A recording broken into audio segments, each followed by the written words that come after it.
Bonjour et bienvenue sur cette formation de prise en main de TIA Portal. On est sur le chapitre 48 et dans cette partie, on va voir comment réaliser un graph set en utilisant un bloc fonction, donc un FB, qu'on a déjà étudié un petit peu dans les vidéos précédentes sur le chapitre 47, hein, qui s'est étalé sur plusieurs sous-chapitres.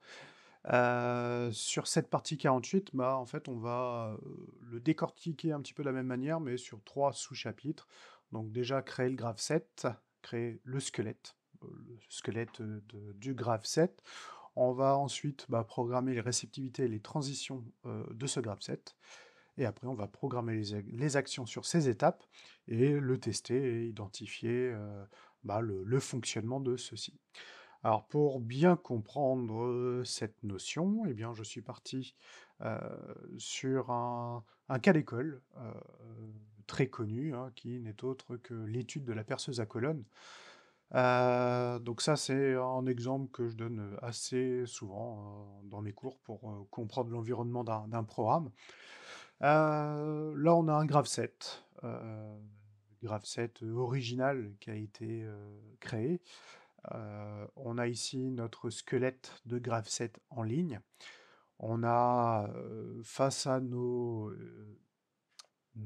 transitions, on va avoir nos réceptivités qui vont nous piloter nos étapes et qui, elles, vont piloter des actions. Et donc, sur cette notion de perceuse à colonne, grosso modo, l'opérateur, quand il appuie sur le bouton départ cycle, ce qu'il faut savoir, c'est que la perceuse est en position haute, donc on a le capteur fin de course qui est actif. À partir du moment que le FC est actif et qu'on a appuyé sur départ cycle, on va avoir la perceuse à colonne qui va descendre en grande vitesse. Et grâce à la construction actuelle là, du graph set, on a un et, donc on a une condition, on a une action qui est réalisée en même temps, qui va être la rotation de la broche. Donc le moteur ici permet les mouvements en translation de montée-descente de la broche, et ce moteur va me permettre de mettre en route la broche, hein, tout simplement. Une fois que la perceuse descend et qu'elle vient taper le fin de course FC2, la perceuse continue de descendre, mais cette fois-ci en petite vitesse. La broche, elle tourne toujours. Arrivé sur le fin de course FC3, eh bien, on arrête les mouvements de descente, mais on remonte cette fois-ci, mais en grande vitesse, et on a toujours la rotation de la broche. Et donc, quand la perceuse est arrivée tout en bas, eh bien, elle remonte tout en haut, jusqu'à activer le fin de course FC1. Et le FC1 va nous stopper la montée de la grande vitesse et va nous stopper aussi la rotation de la broche, qui va nous permettre de revenir ici en étape initiale. Donc dans ce fonctionnement, ça reste très simple, et nous, on va le construire avec un FB. Notre FB, en fait, on va le déclarer surtout sur cette partie de graph set en ligne. La partie ici en dérivation, on va pas l'inclure dans le FB, on va la programmer un petit peu à part, on va la programmer à côté. Nous, on va se concentrer vraiment que sur du graph set en ligne. Euh, Dans l'ETP que je donne à mes étudiants, je demande bien souvent de partir avec ce type de projet, donc de déclarer sur TIA Portal une CPU 1214C en DC-DC-DC, et de déjà programmer, enfin de déclarer les variables d'entrée et sortie digitale qu'il va nous falloir. Donc le bouton départ cycle, les fins de course S1, S2, S3, donc avec les entrées, enfin les adressages I0.0 jusqu'à I0.3. De plus, je demande de déclarer les sorties, donc la descente grande vitesse, descente petite vitesse, la montée en grande vitesse et la rotation de la broche. Donc déjà de partir avec ça pour qu'on soit sûr de partir sur de bonnes bases. Ensuite, une fois que ça c'est fait, eh bien nous on va déclarer on va déclarer notre graph set en ligne, donc grâce à notre FB. Et pour cela, vous allez pouvoir aller dans le dossier bloc de programme. Et dans ce dossier bloc de programme, eh bien, on va ajouter un nouveau bloc, un nouveau bloc FB que je vais nommer, par exemple, G7 en ligne en 4 étapes. Voilà, rester aussi simple que ça. Je vais rester sur du ladder pour que ça soit compréhensible par tout le monde. Et je fais OK. Donc là, bah, mon FB est déclaré. Et maintenant, eh bien, je vais bah, construire, construire tout l'environnement de ce FB. Alors pour ça, je vais aller dans bloc interface et je vais aller déclarer bah, mes entrées et mes sorties qui vont faire partie intégrante de ce bloc FB. Alors pour ça, dans les inputs, déjà, ce que je vais déclarer, c'est transition 1, transition 1, voilà. Je vais faire un glissé, comme sur Excel, faire ça 3, 4 fois, jusqu'à avoir transition 4. Et je reste sur le type de données booléenne. Au niveau des sorties automates, eh bien, je vais déclarer une sortie que je vais appeler étape. Alors, attendez. Tac, tac, tac. Que je dise pas de bêtises. Ouais.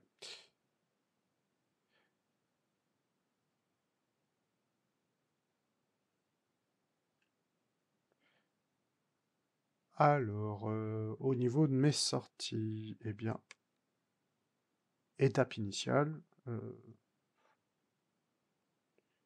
étape initiale, et puis là, je vais l'appeler étape 1, et je vais glisser 3 fois jusqu'à avoir étape 3. Ensuite, je vais déclarer bah, des variables statiques. Vous allez comprendre après pourquoi, mais si vous avez vu mes vidéos précédentes, quand je déclare ça, généralement, c'est que je vais utiliser bah, des blocs set reset. Ça, vous verrez, ça va nous être utile dans la suite, et je vais en déclarer 4. Donc ça c'est bon. Et ensuite, eh bien, je vais bah, construire mon graph set. Donc pour ça, je vais aller sur le premier réseau.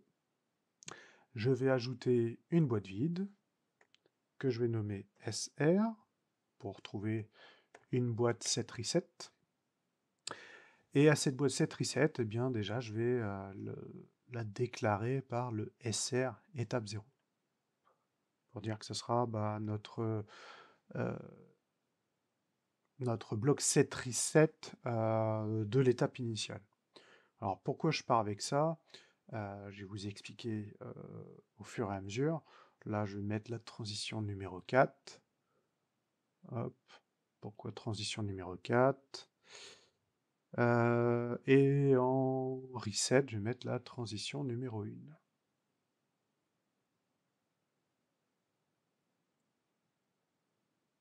Ok. Et au niveau de ma sortie de cette étape-là, eh bien, je vais ajouter la sortie étape initiale. Hop. Ah oui, mince. Je mets d'abord la parenthèse et étape initiale, crac. Pourquoi j'ai fait ça? Eh bien, en fait, ça correspond à quoi? Ce bloc set reset va être seté par la transition numéro 4. Quand la transition numéro 4 set cette étape-là, c'est l'étape initiale qui est active. Si la transition numéro 1 est active, eh bien je vais resetter cette étape initiale. Qu'est-ce que ça veut dire? Si je reprends le cahier des charges, hop, que je fais afficher là. Alors ma petite image, elle est là. L'étape initiale, ici, en fait, je l'ai déclarée comme si c'était une réceptivité classique. Donc l'étape initiale ici, c'est celle-ci. Qu'est-ce qui permet d'activer cette étape initiale? Qu'est-ce qui permet de la mettre à 1? Eh ben, il suffit de remonter, et c'est la transition ici numéro 4. fois transition numéro 4, si je compte, hein, 1, 2, 3, 4. Cette transition 4, ici, quand elle est active, elle permet d'activer l'étape initiale. L'étape initiale, bah, faut voir, enfin, une étape de graph7 hein, par défaut, faut imaginer que c'est une fonction set et reset. C'est ce que j'explique dans mon TP en cours. Une étape graph7, bah, une étape, quand elle se trouve activée, elle se trouve setée par la transition en amont, et elle se trouve resetée par la transition en aval. Donc quelque part, une étape graph7, bah, c'est comme si c'était un set reset. La transition en amont permet de setter, la transition en aval permet de resetter. Donc c'est pour ça que moi j'ai parlé là de transition 1, transition 4. La transition 4 ici permet de setter l'étape initiale, la transition 1 permet de resetter l'étape initiale. Donc vous l'aurez compris, mais cette partie-là, eh ben, grossièrement, il va falloir la déclarer 3 autres fois. Ce qui veut dire que ici, à étape 1, qu'est-ce qui permet d'activer l'étape 1? Alors, je vais mettre le graph7 en parallèle. Alors oui, bon, petite erreur de correspondance, là, je parle de 10, 11, 12. Bon, c'est pas gênant en soi. Mais qu'est-ce qui permet d'activer cette étape-là? Eh bien, ça sera la transition numéro 1. Qu'est-ce qui permet de la désactiver? La transition numéro 2. Et là, je suis sur l'étape 1. Voilà. Donc, qu'est-ce qui permet d'activer l'étape 1? La transition 1. Qu'est-ce qui permet de désactiver l'étape 1? La transition numéro 2. En dessous, transition numéro 2. C'est l'étape numéro 2. C'est la transition numéro 2 qui permet de setter, et c'est la transition numéro 3 qui permet de resetter. Ici, c'est la transition numéro 3 qui permet d'activer l'étape numéro 3. C'est la transition 3 qui permet d'activer cette étape. Et c'est la transition 4 qui permet de la resetter. Et j'ai fait une étape en plus. Voilà. Alors, si je récapitule, mon graph7 il est constitué de 4 étapes, hein, si je compte l'étape initiale, hein, mon graph7 en ligne, eh ben, je devrais retrouver 4 blocs 7 reset. Étape 0, étape initiale, étape 1, étape 2, étape 3, bon, qui correspond à étape 10, 11, 12, là, sur mon graph7. Bon, juste manquer un peu de cohérence, mais en soi, c'est ça.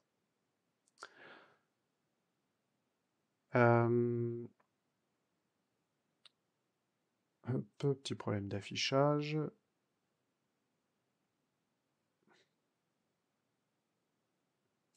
Ah, qu'est-ce qui se passe? Ok. Donc, voilà, ça c'est bon. Alors, une fois que mes lignes de programme sont faites, là, parce que là j'ai construit mon graph7, ça y est, c'est fait. Graph7 en ligne ladder, eh bien, je vais déclarer mon FB dans l'OB1. Donc, je vais sur l'OB1, je fais un cliquer-glisser de mon graph7 en ligne en 4 étapes, je relâche. Je peux laisser ce nom de DB. Allez, je peux même l'appeler éventuellement G7 perceuse à colonne. Voilà, G7 perceuse à colonne, je fais OK. Et donc là, qu'est-ce que je vois? Bah, la configuration. Donc transition 1 jusqu'à transition 4, je vais pouvoir déclarer mes variables et mes étapes. Je vais pouvoir aussi déclarer mes variables. Donc on se voit sur la prochaine vidéo pour voir justement cette construction-là. Ciao!